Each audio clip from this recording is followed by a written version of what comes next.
Okay, so we're ready to start the assembly. Well, oh, I did not need a part. I need an assembly. And we have now assembly 1.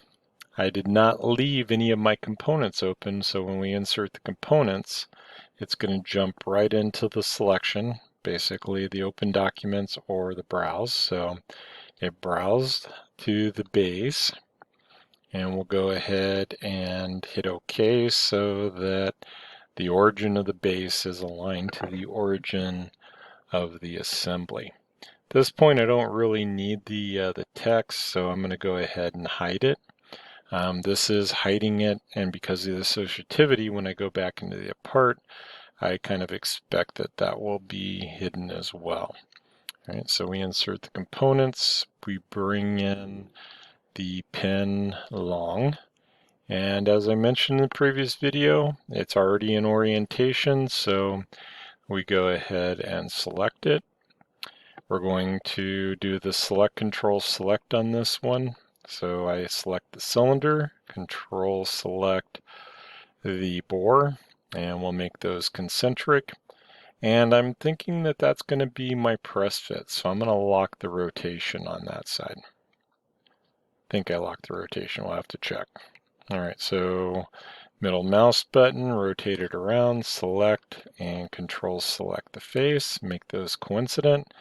And even if it tries to turn, well, we can't really tell a whole lot there. So main thing is that the concentric, I didn't think it went, I didn't see it flash anyway. I didn't get the lock rotation, so we'll just go ahead and put that in.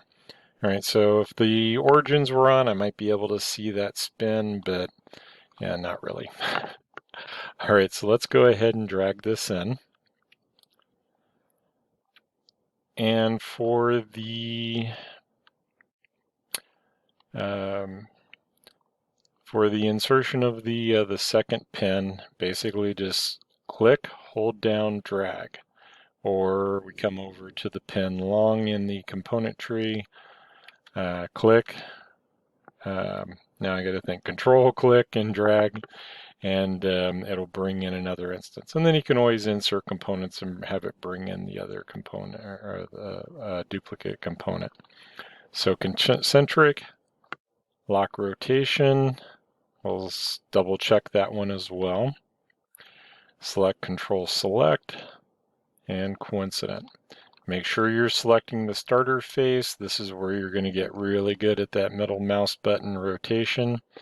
And keep in mind that the bottom mates list everything in the assembly. Shows me there that it did lock rotation. And the mates underneath the component, part in this case, is showing me just the two that affect that piece. All right, so insert component, still nothing open. We're going to go to the coupler first. And when I bring that in, apparently that did not, let's go ahead and place it. All right, so at this point I bring it in. I really could leave it and build the other pieces around it, but I do want to show what is involved in replace, which is kind of my justification for the configurations. If this was a configuration, I just right click, go to the top and say, oh, I really wanted the crank instead of the coupler.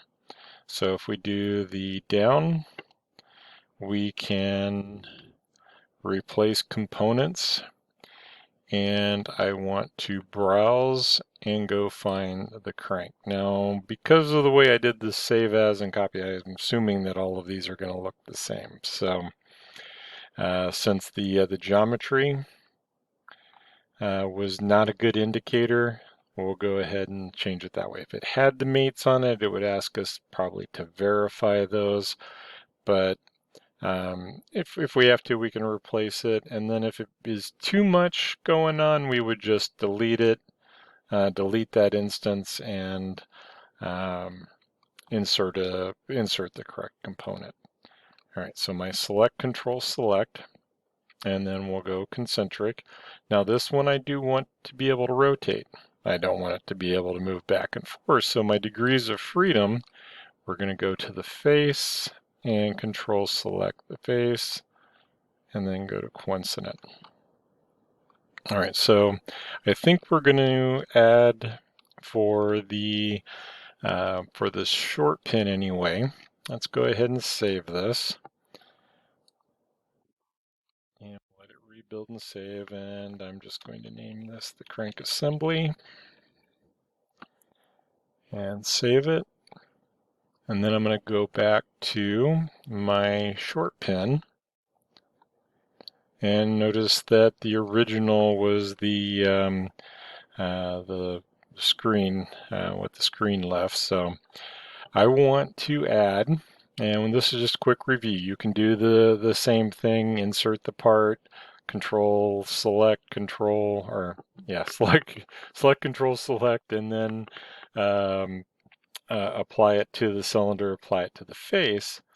But if you add a mate reference, then the mate reference sets default and any. All right, so it's going to add a coincident and a concentric, and we'll save that. Now, if I leave this open, when I switch back, and we either need to do window and pick or browse open documents, control tab. So let's do a control tab. And it shifts back over to the assembly. I insert components. Now the difference here is I left that document open. And I want that pin to come in on this side because if we load the coupler to the other side, it's going to have a bit of an issue. So when I drag the pin short in, it's now snapping into place. All right, and I could drag it, oh, maybe make sure I click it. There we go. And I could drop it anywhere and I could apply those mates manually, but that is going to allow it to move. All right, so we still have the ability for that piece to rotate because I did not lock rotation, but because of the way the lock rotation works, let's go ahead and see.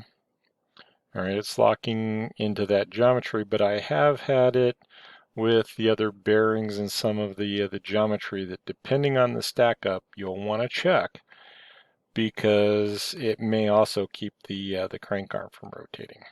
All right, so what we're saying is that the bearing surface over here and the bearing surface over here will rotate, and I'm just kind of setting a reminder for myself that when we do the optional tolerancing for the drawing, that this will probably be a press fit, this will be a press fit, and then we'll have looser fits. But we're also going to have to look at restraining these because, well, they'll just fall off if they actually turn off. All right, so now we really need the coupler. The pin short is still open. We browse and go find the coupler and position it. Now there's no mate reference on this or on the other side, so we're just going to apply concentric, select, control, select, and we want this to be able to rotate as well. We're looking at a dynamic system right now. And this is where I will utilize the configuration to have a static and a dynamic for my geometry. Now this is able to move and go through its process. Let's see, let's go ahead and bring in, so I can at least stay consistent in my logic. I don't think it's that important unless I do go back and change the dimensions to reflect the press fit and the clearance fit. All right, so let's grab the pin short. Oh, and actually I did not want the pin short, I wanted the follower. There we go. Okay, so place that in position. No, I don't want the pin short just yet. We're going to go concentric and rotate around a little bit, rotate a little bit the other way with the middle mouse wheel, make those coincident. All right, and then the intent is that I'm going to press, think about my press fit for the pin short by aligning it that way. All right, and then if we need to, we'll make sure, since I didn't catch the pop-up, we'll do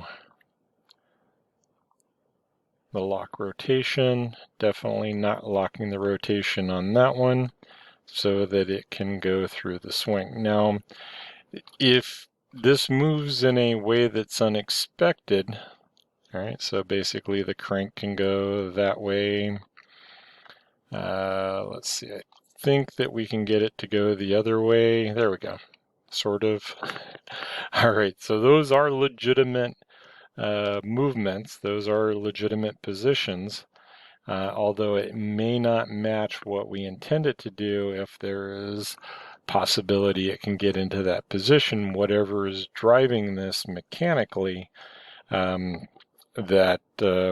it makes it that way in the model or gets to that position in the model, there's a good possibility that it will also get to that that same in our real world condition. So I'm going to switch over to the configuration manager, right click at the top, add a configuration, and this is going to be my dynamic configuration. And when I go back to the default, double clicking on the default, and I'm just going to pick the faces and we'll set an angle. And let's see, we're starting at 0, going through 90. So let's make it a 135, so it's 45 degrees off of the face. I think I went the right way on that one. Anyway, that gives me now everything's fully defined. This isn't going to move strangely like it will in the dynamic. All right, so if I go through all of that movement and get it into a position that, well, that's interesting. When I go back to the default, well, that went to 135, and I'm not going to be able to move it back because it's not able to move through that range of motion through that geometry. So let's go back into the default now, and I will add one more mate and see if it overdefines it. Put an angle in. Let's go ahead and accept it. It does create a conflict, so it didn't really like that. So what position would actually give me the geometry that it can't, if I mess with it in the dynamic, that it can't move unexpectedly? We'll try one more over here, but I suspect that when I go to the mate on it as well and set an angle, that it's not going to be happy either. All right, so that kind of leaves the one that I really don't like as far as a mate is to lock the position. All right, so if I lock that piece and let's see, it needs more than one.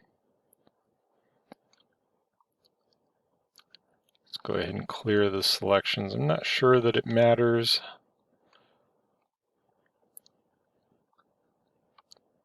All right, so that in effect should,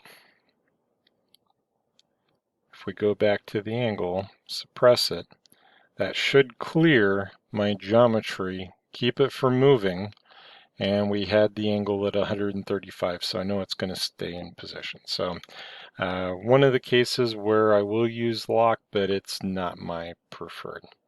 All right, so let's go into the exploded view, and this will prepare us for the drawing and our bill of materials. We are set to auto space the components.